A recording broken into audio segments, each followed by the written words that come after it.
اعوذ باللہ من الشیطان الرجیم، بسم اللہ الرحمن الرحیم۔ السلام علیکم ورحمۃ اللہ وبرکاتہ۔ عزیزان محترم، ہم نے طہارت میں سے وضو کا بیان الحمدللہ پہلے کر چکے ہیں۔ آج ہم غسل کے بارے میں جو بیان ہے وہ پیش کریں گے آپ کے سامنے، کہ جو واجب غسل ہیں اسلام میں وہ 7 غسل ہیں فقہ جعفریہ کے نزدیک۔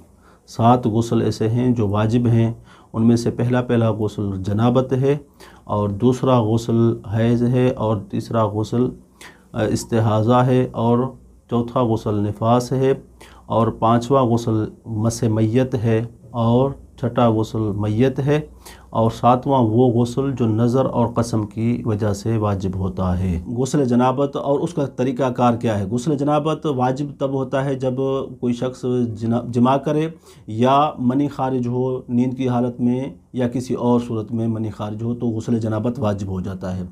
اور غسل جنابت میں واجب یہ ہے، طریقہ کار یہ ہے کہ اگر انسان کے بدن پر نجاست لگی ہوئی ہے تو پہلے ضروری ہے کہ اس نجاست کو زائل کیا جائے، اور اس کے بعد یعنی نیت کرے غسل جنابت کرتا ہوں یا کرتی ہوں واجب قربتاً اللہ، اور نیت کرنے کے بعد اپنا سر گردن تک دھوئے، اور یہ جو سر ہے پورے کا پورا دھو لے، اس کے بعد اپنا دایاں حصہ دھوئے، اور اس طرح دایاں حصہ دھوئے کہ پانی تھوڑا بائیں حصے کی طرف بھی آ جائے، تاکہ اطمینان ہو جائے کہ اس نے پورا دایاں حصہ دھو لیا ہے۔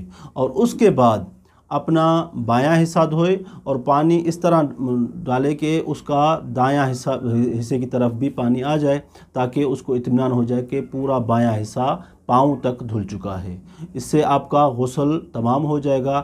یہ جو غسل کی ہم نے قسم بتائی، یہ غسل ترتیبی ہے، اور دوسرا غسل ہوتا ہے ارتماسی، جو غسل سوئمنگ پول میں یا نہر میں کیا جاتا ہے۔